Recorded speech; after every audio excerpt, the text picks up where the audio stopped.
For those of you who want to customize your niche grinder, we have something here quite special from Escape, Reclaim, Create, who make these wooden pieces to change all the wood on your niche coffee grinder, made out of completely of recycled old skateboards. So they're all unique, every single one is going to be slightly different to each other, and all the pieces are required are here. So we're going to take you through how to swap this over on your niche grinder and show you the finished results.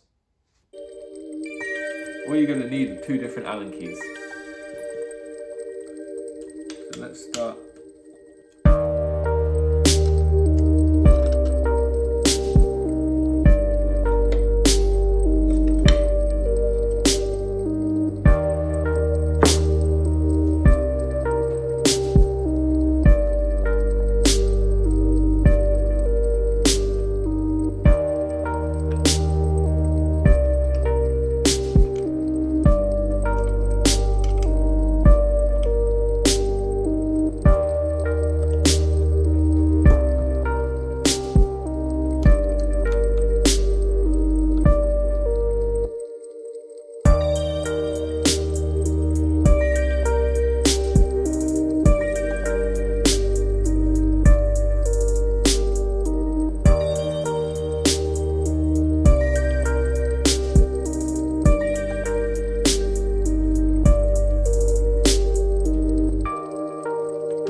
And that's how you modify your niche.